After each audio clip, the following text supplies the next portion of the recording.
kita cerita, masih pada kuat kan ya puasanya. Gue mau nanya, kalian pernah gak sih kalian mau ngomong nih, kalian udah tahu nih mau ngomong apa di otak kalian, tapi pas mulut kalian membuka gitu, kayak yang keluar tuh beda sama yang ingin kalian omongin. Gue pernah, tapi yang paling gue inget tuh adalah kejadian ini. Jadi pulang sekolah, ini gue kan naik angkot nih, ini SMP nih, antara kelas 8 atau kelas 9 gitu. Pokoknya gue pulang naik angkot, terus di dalam angkot tuh posisinya cuma ada 2 orang, gue sama mbak-mbak 1 orang. Tuh posisi angkot sepi ya kan, kayak cocok banget untuk menghayal. Udah mana gue duduknya tuh deket jendela posisinya. Dan lo pernah gak sih kayak berakting seakan-akan lo tuh pemeran utama dalam sebuah film, kayak semua orang tuh terfokus pada lo chill dengan kegiatan lo sendiri gitu. Please bilang pernah, karena kayaknya nggak mungkin cuma gue doang. Jadi di situ gue berakting seakan-akan gue pemeran utama dalam film. Gue duduk di pojok deket jendela, terus gue melihat keluar jendela sambil melihat pemandangan, terus bersenandung kayak anjrit.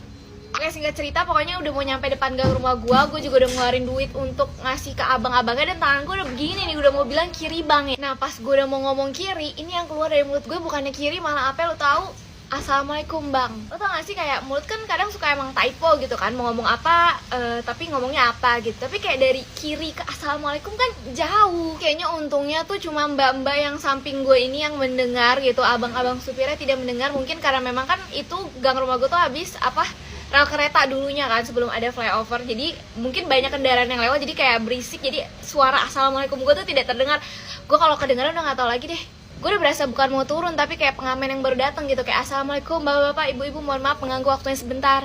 Baik, sesuai dengan requestan, kita akan bercerita zaman-zaman SD lagi, karena ini bulan puasa. Kita ceritain zaman SD pas bulan puasa kali ya. Kalian dulu waktu SD pernah dikasih tugas gak sama guru kalian untuk mintain tanda tangan bapak imam taraweh di masjid rumah kalian masing-masing? Dulu gue pernah, dan karena gue tipe anak yang introvert, introvert gitu, pokoknya gue dulu pemalu banget. Jadi gue tuh cuma minta di hari pertama, hari seterusnya gue palsuin tanda tangannya. Jangan ditiru ya. Gue pernah dulu, kalian tim mana? Tim sama kayak gue, cuma minta sekali, terus abis itu hari selanjutnya kalian palsuin sendiri, atau kalian beneran minta terus-terusan? Nah, tetangga gue itu gak ada yang satu angkatan sama gue, jadi adanya tuh yang di bawah gue sama ada yang di atas gue. Dan gue gak ngerti kenapa mereka tuh gak disuruh sama gurunya. Jadi kayak gak ada yang nemenin gue untuk mintain tanda tangan ke Pak Imam. Mereka disuruh nemenin juga pada gak mau. Jadi itu tuh gue sendiri mintanya ke staff laki-laki pas udah kelar sholat. Terus kayak ya hoki-hokian aja kalau masih ada Pak Imamnya, kalau udah nggak ada ya udah tuh nggak tahu gimana. Jadi makanya dengan otak gue yang cerdas ini, gue memanipulasi. Jadi gue tuh minta di hari pertama doang, abis itu selanjutnya gue tiru tanda tangannya bodo amat deh tuh. Padahal kayak hari,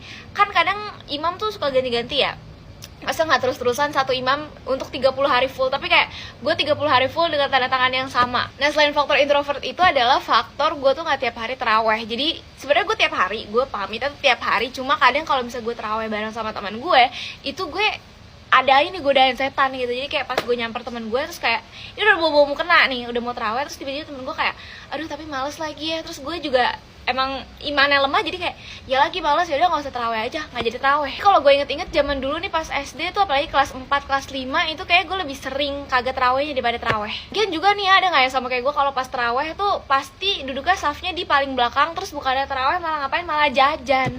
Kayak lo mau terawih mau piknik, jajan-jajan Ciki Komo dulu, aduh enak banget lagi, udah nggak ada lagi sekarang ya. Min coba ceritain awal mula jadi tiktokers kepo, hehehehe. Nah, ini berawal dari keisengan gue yang daftar jadi konten kreator tiktoknya di Bittersweet by Najla. Kalian pasti tahu kan Bittersweet by Najla ya, yang kue-kue itu. Nah, jadi nih di jam 6 atau jam 7 gue lupa, pokoknya abis maghrib gue lagi nge-scroll tiktok. Nah ini tuh kayaknya gue semester 2 deh, udah kuliah. Terus FVP lah di gue kalau Bittersweet by Najla lagi mencari orang untuk menjadi konten kreator tiktoknya. Syaratnya gampang banget, tinggal nge-stitch video itu, terus perkenalan diri, hobi segala macam, terus udah. Karena gue ngerasa gue tuh gabut banget, kerjaan gue cuma scroll tiktok, bikin tiktok nggak jelas, jadi lebih baik gue salurkan hobi gue itu untuk mendapat uang dong. Akhirnya gue detik itu juga langsung pakai kerudung dan bikin videonya. Terus nggak nyampe 1 jam dari gue upload, itu rame banget dan sampai tembus 2 juta views. Yang tadinya followers gue cuma 11 orang jadi 1.300-an. Singkat cerita nih, akhirnya gue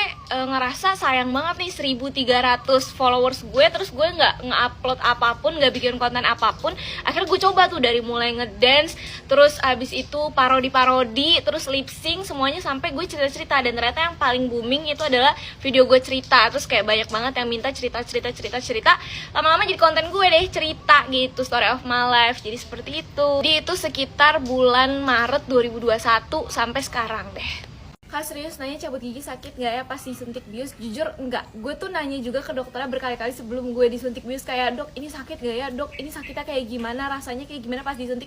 Ternyata tuh kayak disuntik, bukan disuntik apa, ditusuk pakai jarum pentul aja. Kalau diangkain nih rasa sakitnya tuh cuma 0,5 doang, karena bener-bener nggak sakit itu. Lebih sakit after setelah biusnya tuh hilang, nyut-nyutannya tuh lebih sakit menurut gue dibanding pas disuntik. Kalau kalian sadar, gue tuh akhir-akhir ini lagi sering banget nail art. Cuma hari ini gue harus hapus nail art gue karena gue udah selesai dapet. Tapi bukan itu yang mau gue ceritain, gue mau ceritain pengalaman gue nail art. Siang hari yang cerah gue pergi nail art nih di tempat yang emang sebelumnya gue nail art di situ juga. Jadi ini kedua kalinya gue kesana. Pas nyampe ternyata gue ditanganinnya berbeda mbak-mbaknya. Jadi yang nail art gue kemarin tuh bukan mbaknya lagi. Yaudah dong, pas lagi dikerjain tangan gue ditanya-tanya sama mbaknya, udah pernah kesini belum, tahu ini dari mana, terus kemarin nail artnya kayak gimana dan segala macem.